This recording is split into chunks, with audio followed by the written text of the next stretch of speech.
발달장애인 부모의 경우 자녀를 양육하고 교육과 치료하는 것에 많은 시간과 자금을 쓰면서 경제적으로 어려운 경우도 많습니다. 발달장애인 제도는 단순한 행정 문제가 아닌 발달장애인의 삶의 질과 가족 부담으로 직결되는 문제이기도 합니다.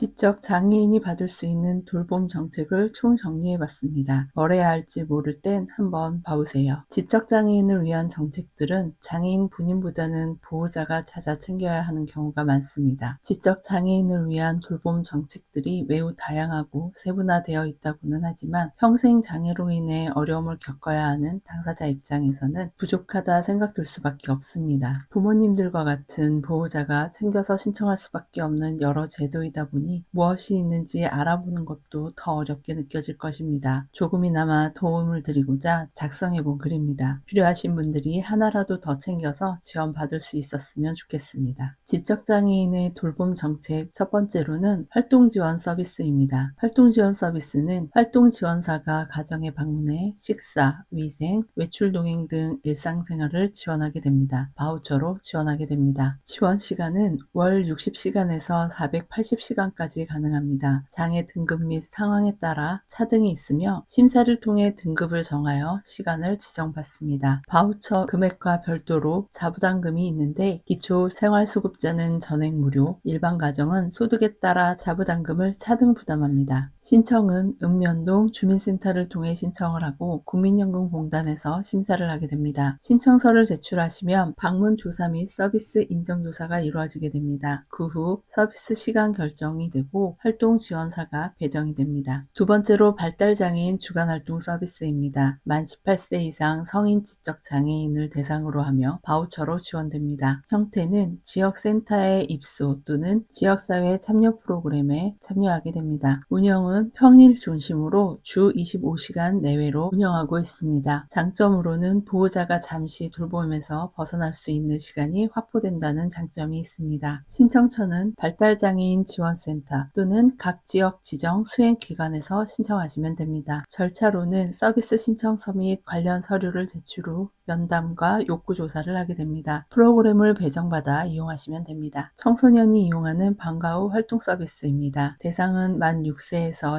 18세 발달장애 아동입니다. 바우처로 지원됩니다. 평일 오후에 사용할 수 있으며 1시간에서 3시간 센터 프로그램에 참여하게 됩니다. 기관은 지역 발달장애인 지원센터, 특수교육기관 등입니다. 비용은 바우처로 지원되며 본인 부담금 10에서 20% 있습니다. 각 시청 복지과나 지역 아동센터에서 신청하실 수 있습니다. 신청 절차는 보호자가 신청을 하면 장애 아동의 발달 상태를 평가하고 프로그램 등록 및 바우처 발급이 됩니다. 네 번째로 가족 휴식 지원 사업이 있습니다. 부모 쉼 프로그램, 단기 돌봄 캠프, 가족 치유 워크숍 등 말 그대로 휴식을 지원하는 사업입니다. 발달 장애인 지원센터와 지자체에서 운영하고 있습니다. 비용은 바우처로 지원되거나 전액 무료로 이용하실 수 있습니다. 다섯 번째로 긴급 돌봄 서비스가 있습니다. 대상자는 보호자가 병원에 입원하거나 사고 등으로 돌봄이 불가능할 때 사용하실 수 있고요. 바우처로 지원됩니다. 보호자가 발달 장애인을 돌보지 못하는 상황이 생겼을 때 단기적으로 활동 지원사를 파견하게 됩니다. 기간은 최대 30일간 이용하실 수 있습니다. 신청은 국민연금공단에 하시면 되고요. 시청, 복지과에서도 신청하실 수 있습니다. 지원 절차로는 긴급 상황임을 증빙할 수 있는 증빙 서류를 제출하시고 신청하시면 됩니다. 단기 활동 지원사가 배정이 되고 최대 30일간 서비스를 이용하실 수 있습니다. 주거 및 생활 지원도 받으실 수 있습니다. 공동생활 가정 또는 장애인 생활시설 입소도 가능합니다. 장기 돌봄이 어려운 경우에 이용하실 수 있습니다. 지자체 예산 또는 보건복지부 예산으로 직접 지원합니다. 신청 가능 조건으로는 지적장애로 등록이 되어 있고 일정 소득의 기준에 맞을 경우 이용하실 수 있습니다. 주민센터 또는 복지관에 신청하시면 됩니다. 신청 절차는 입소 신청서와 진단서를 제출한 후 시설 면담과 입소 심사를 하게 됩니다. 입소 결정 후 계약을 체결하시면 됩니다. 발달장애인의 의료 및 행동발달 지원 서비스입니다. 발달장애인 거점 병원이나 행동발달센터에서 이용하실 수 있습니다. 약물치료, 인지재활, 심리상담 등의 지원을 받을 수 있습니다. 일부 본인 부담금이 있습니다. 다음 서비스로는 공공후견인 제도가 있습니다. 성인이지만 자기 결정이 어려운 지적장애인의 경우 공공후견인 제도를 미리 신청하셔서 불미스러운 일을 미리 방지하실 수 있습니다. 법원이나 지자체의 협력 사업입니다. 법률적 대리인이 재산관리, 계약, 병원 동의 등 대행을 하게 됩니다. 신청은 장애인 복지관이나 법원에서 하시면 됩니다. 비용은 소득에 따라 차등이 있으며 국가 후원이 일치 이루어지고 있습니다. 교육 및 진로 지원입니다. 특수학교나 특수학급을 이용하실 수 있습니다. 유치원부터 고등학교까지 무상 교육으로 이루어집니다. 직업 재활시설을 이용하실 수 있습니다. 보호작업장, 직업훈련센터 등에서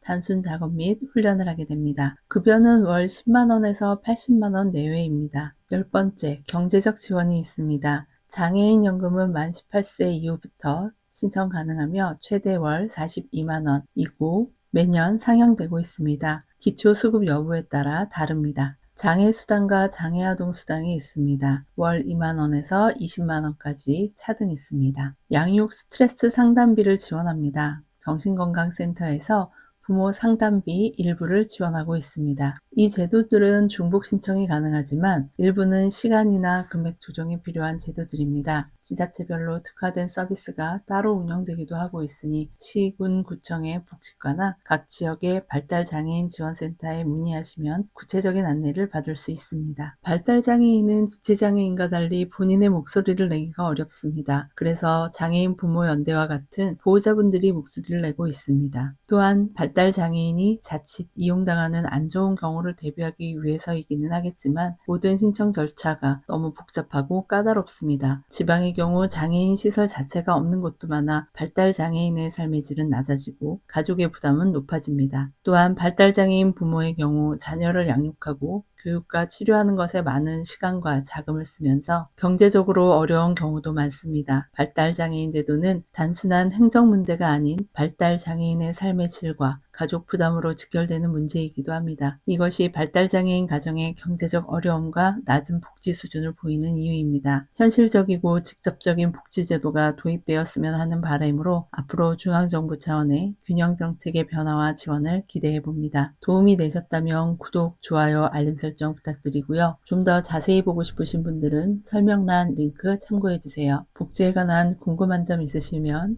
댓글 남겨주세요.